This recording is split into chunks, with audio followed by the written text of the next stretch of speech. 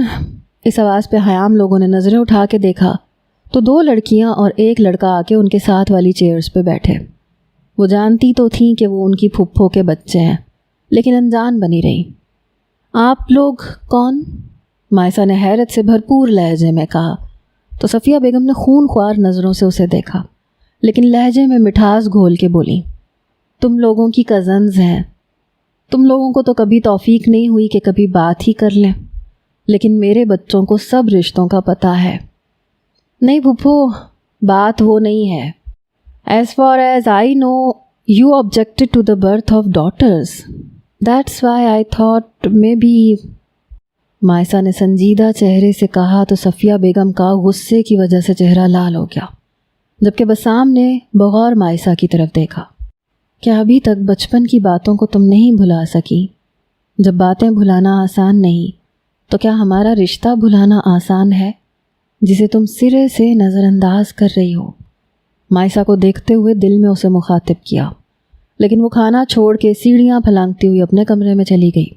اس کے پیچھے نبال دانیال کی ایکس رے کرتی ہوئی نظروں سے بچنے کے لیے اٹھ کے چلی گئی۔ ڈائننگ ٹیبل پہ بس صفیہ بیگم اور ان کے بچے کھانا کھانے میں مصروف تھے، جبکہ انان موبائل میں مصروف اپنے آرڈر کا ویٹ کر رہی تھی، اور حیام ان سب کے اٹھنے کا، تاکہ ملازمہ سے کہہ کے یہ سب یہاں سے اٹھوا سکے۔ ارحم بھائی گھر آ گئے ہیں، میں ان کے ساتھ کھانا کھانے جا رہی ہوں، انان نے چیئر سے اٹھتے ہوئے کہا تو حیام نے سر ہلایا، جبکہ فاتحین نے چونک کے دیکھا وہ کیوں کسی غیر مرد کے ساتھ کھانا کھانے جا رہی تھی، اور وہ بھی رات کے اس پہر۔ ابھی وہ کچھ کہتا کہ انان وہاں سے چلی گئی تو وہ بھی اس کے پیچھے چلا گیا۔ کون ہے یہ ارحم جس کے پاس آدھی رات کو منہ اٹھا کے چلی گئی ہے؟ صفیہ بیگم نے تلخ لہجے میں کہا تو حیام نے سنجیدہ نظروں سے ان کی طرف دیکھا۔ حضرت علی رضی اللہ عنہ نے فرمایا، دنیا میں 1000 رشتے بناؤ لیکن ایک رشتہ ایسا ضرور بناؤ کہ جب وہ 1000 آپ کے خلاف ہوں تو وہ ایک آپ کے ساتھ ہو۔ تو اس دنیا میں ارحم انصاری میرے لیے وہی ایک رشتہ ہے۔ 1000 کیا، ساری دنیا میرے خلاف ہو تب بھی وہ میرے ساتھ ہی کھڑا ہوگا۔ اتنا تعارف کافی ہے پھپھو۔ حیام نے اپنی بات ختم کر کے سوالیہ نظروں سے ان کی طرف دیکھا اور اپنی نشست سے اٹھ کھڑی ہوئی، ملازمہ کو آواز دے کے ٹیبل صاف کرنے کا کہا اور اپنے روم میں چلی گئی۔ کہاں جا رہی ہو تم انان؟ وہ جو گیٹ کو کراس کرنے لگی تھی، فاتحین نے بازو سے پکڑ کے اسے اپنی جانب کھینچا تو وہ اس کے سینے سے آ لگی۔ دونوں کے دل کی دھڑکنیں ایک پل کو منتشر ہوئیں، لیکن اگلے ہی پل انان نے اسے دھکا دے کے خود سے دور کیا۔ ڈونٹ یو ڈیئر، انگلی اٹھا کے تنبیہ کی تو فاتحین نے ضبط سے مٹھیاں بھینچ لیں۔ وہ کافی کول مائنڈڈ بندہ تھا، بہت کم کسی بات پہ غصہ کرتا تھا یا پھر کرتا ہی نہیں تھا، لیکن وہ جب سے آیا تھا اس کی اگنورنس برداشت کر رہا تھا۔ مانا ان کی کبھی بات نہیں ہوئی تھی ایک دوسرے سے، کیونکہ پھپھو کا کہنا تھا کہ ماموں کو یہ سب پسند نہیں اور وہ چاہتے ہیں کہ پہلے ان کی سٹڈیز کمپلیٹ ہو جائیں، ورنہ بچیوں کا دھیان نہیں لگے گا۔ اور وہ جانتا تھا کہ اگر وہ اس سے بات کرنے لگ گیا تو پھر خود کے جذبات کو قابو پانا مشکل ہو جائے گا، اس لیے رابطہ نہیں کیا تھا۔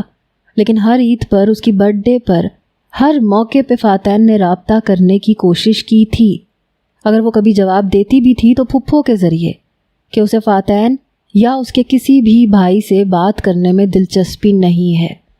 وہ اس کی ناراضگی سمجھ کے ہنس دیتا تھا اور کئی بار پاکستان آنے کی کوشش کی تھی، لیکن ہر بار کچھ ایسا ہو جاتا تھا کہ ان میں سے کوئی بھی نہیں آ پاتا تھا۔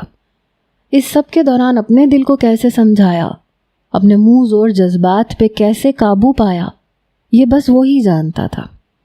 ڈیئر شیئر کی تو بات ہی مت کرو مسز، اس سے بہت کچھ زیادہ کرنے کا حق رکھتا ہوں میں، انان کی انگلی کو اس کی مٹھی میں بند کرتے ہوئے کہا تو انان نے تنزیہ نظروں سے اس کی طرف دیکھا۔ اپنے حقوق تو سب کو یاد رہتے ہیں، فرائض بھی یاد ہیں کیا؟ انان نے تلخ لہجے میں کہا تو فاتحین نے جبڑے بھینچ لیے۔ بھوری آنکھیں پل میں سرخ ہوئیں جبکہ انان جھٹکے سے مڑی اور گیٹ پار کر گئی، جبکہ فاتحین کئی لمحے اسے خود سے دور جاتا دیکھتا رہا۔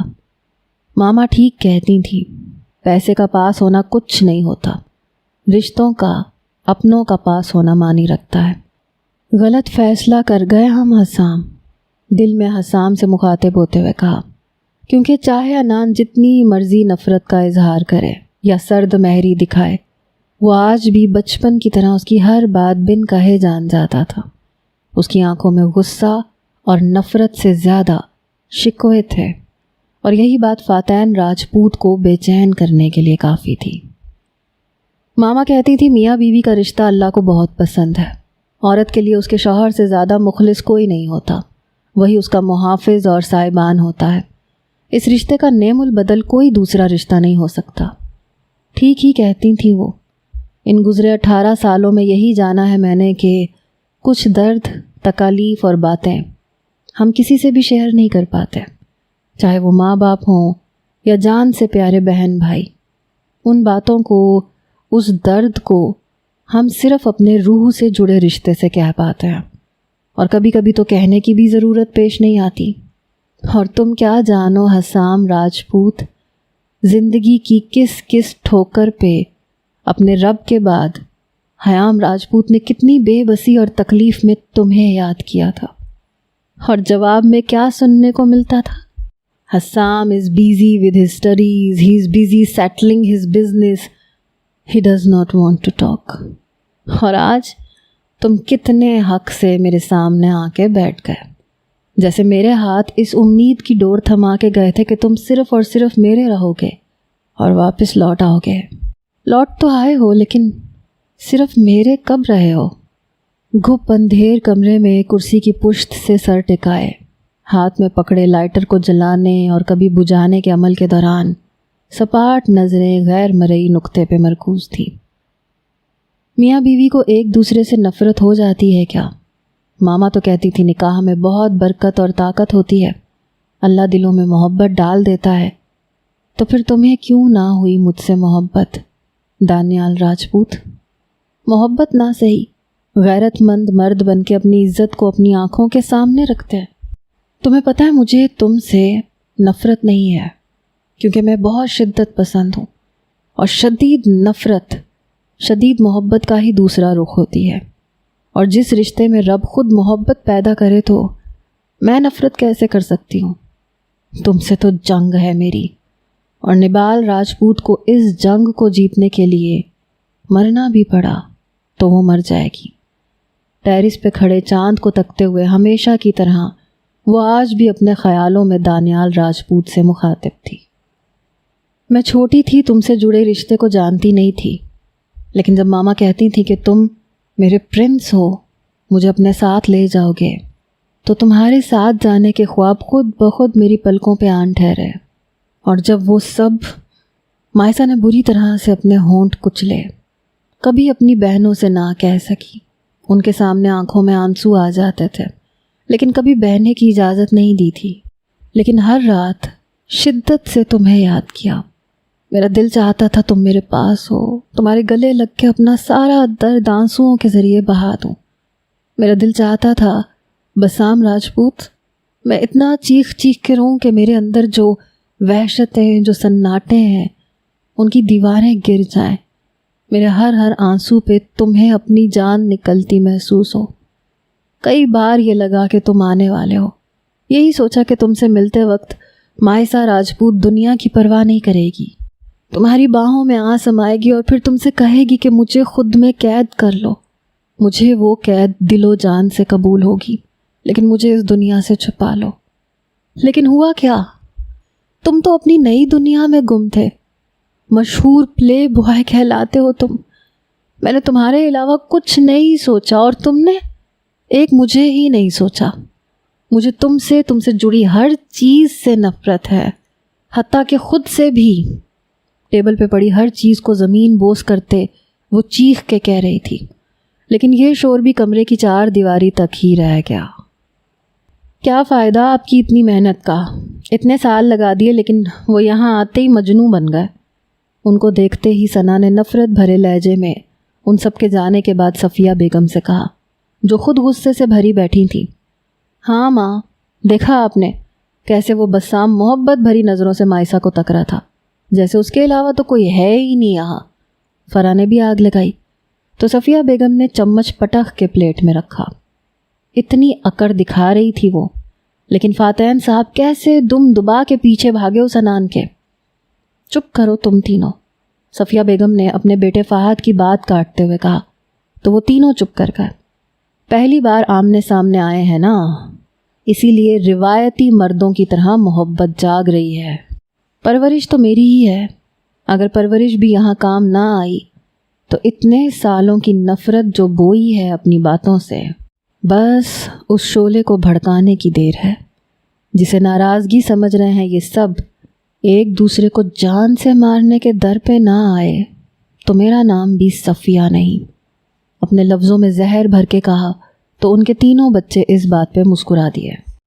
ایک دم سے کوئی دروازہ کھول کے اندر داخل ہوا تو حیام نے آنکھیں کھول کے اندھیرے میں آنے والے کو دیکھنا چاہا، جو اب ہاتھ سے ٹٹول کے لائٹس آن کر رہا تھا۔